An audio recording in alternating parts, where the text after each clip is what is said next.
Why India currency is falling. বন্ধুরা, কখনো ভেবে দেখেছেন কেন আজ $1 সমান 95+ টাকা? কেন আগে যেটা $1 40 থেকে 45 টাকা ছিল আজ সেটা এত বেড়ে গেছে? ভারত কি সত্যি গরিব হয়ে যাচ্ছে, নাকি আমাদের মুদ্রা ব্যবস্থা কারেন্সি সিস্টেমতেই বড় কোনো সমস্যা আছে? আজকের ভিডিওতে আমরা পুরো সত্যটা জানব। Why Indian currency is falling, কেন ভারতীয় টাকা শক্তিশালী হতে পারছে না। এটা কোনো ভাইরাল নিউজ, রাজনৈতিক ভাষণ বা হোয়াটসঅ্যাপ ফরওয়ার্ড নয়। এটা হলো ইকোনমিক্স প্লাস ইতিহাস প্লাস বাস্তবতা। এই ভিডিও শেষ করার পর আপনি বুঝবেন রুপি উইক হওয়ার মানে কি, কারা লাভ করে, কারা ক্ষতি পায় এবং ভবিষ্যতে কি হতে পারে। চলুন শুরু করি। Part 1, what is currency? মুদ্রা আসলে কি? কারেন্সি মানে শুধু কাগজের নোট না। কারেন্সি হলো বিশ্বাস, দেশের অর্থনৈতিক শক্তির প্রতীক, আন্তর্জাতিক লেনদেনের মাধ্যম। যখন আপনি 100 টাকা হাতে ধরেন, আপনি আসলে বিশ্বাস করেন যে ওই 100 টাকা দিয়ে আমি ভবিষ্যতে কিছু কিনতে পারবো। এই বিশ্বাসটাই কারেন্সির আসল শক্তি। Part 2, what does rupee is falling mean? অনেকে ভুল বোঝে, রুপি পড়ে যাচ্ছে মানে ভারত ধ্বংস হচ্ছে, রুপি পড়ে যাচ্ছে মানে সরকার ফেল। আসলে এর মানে 1 টাকা দিয়ে আপনি আগের থেকে কম ডলার কিনতে পারছেন। উদাহরণ, আগে 45 টাকা ইকুয়ালস টু $1, এখন 95 টাকা ইকুয়ালস টু $1। মানে রুপি উইকার, ডলার স্ট্রঙ্গার। কিন্তু কেন? Part 3, history of Indian rupee. 1947 থেকে 1966 এর মধ্যে ফিক্সড রুপি এরা। স্বাধীনতার পরে রুপি ছিল ডলারের সাথে fixed, 4.76 equals to $1।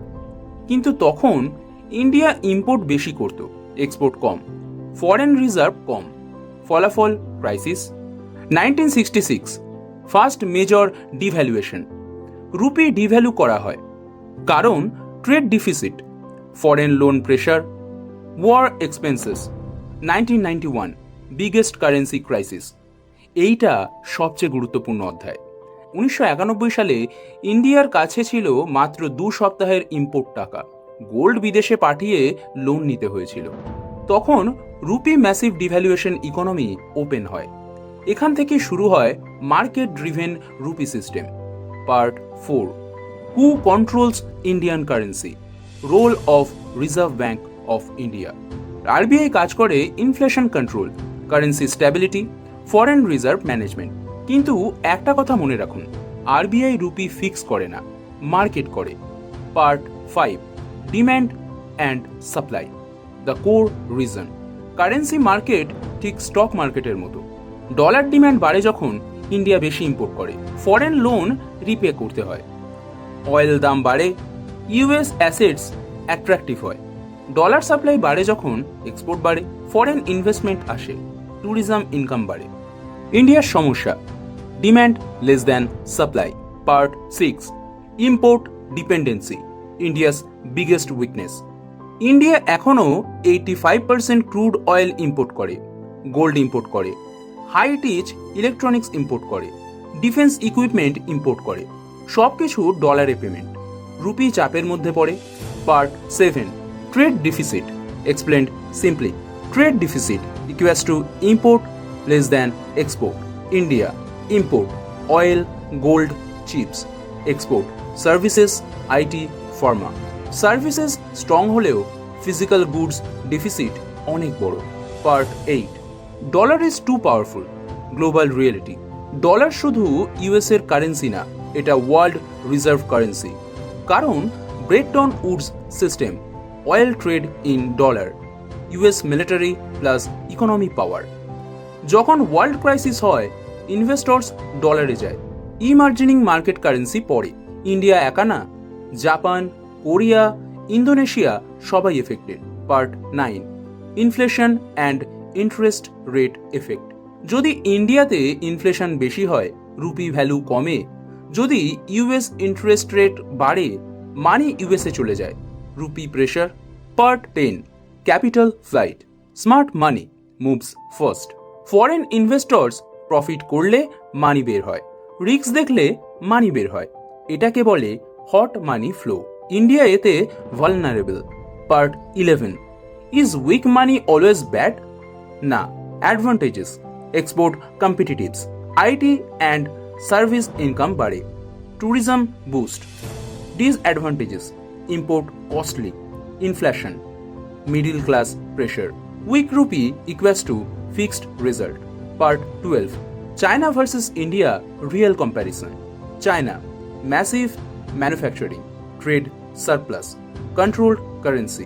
India, service economy, trade deficit, open currency. System difference. Part 13. Can India make rupee strong? Possible, but slow. Needed manufacturing boom, import substitution, export diversification, stable inflation, strong forex reserve. Part 14. Digital rupee and future. Indian exploring. Digital rupee, CBDC, local currency trade, de-dollarization talks. But truth, dollar dominance will not end soon. Part 15. Biggest myth broken. Rupee falling equals to India falling. Strong currency equals to strong country. Truth. Economy productivity matters, not face value. Japan yen weak. Chin yuan controlled. Yet both strong economies. Part 16. Why middle class should do instead of worrying.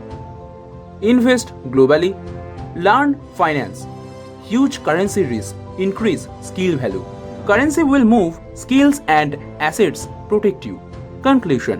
বন্ধুরা, Indian currency fail করছে না, এটা economic pressure plus global সিস্টেমের ফল। Rupee week হওয়া কিছু মানুষের জন্য ক্ষতি, কিছু মানুষের জন্য সুযোগ। আসল প্রশ্ন, আপনি কোন সাইডে আছেন? যদি আপনি শুধু স্যালারি আর্নার হন, রিস্ক। যদি আপনি ইনভেস্টর হন, অপরচুনিটি, এন্ডিং। যদি আপনি চান রুপি ফল থেকে প্রফিট করতে, গ্লোবাল ইনভেস্টিং করতে, মিডিল ক্লাস থেকে ফাইন্যান্সিয়ালি ফ্রি হতে, সাবস্ক্রাইব করুন, লাইক করুন, কমেন্ট করুন। রুপি।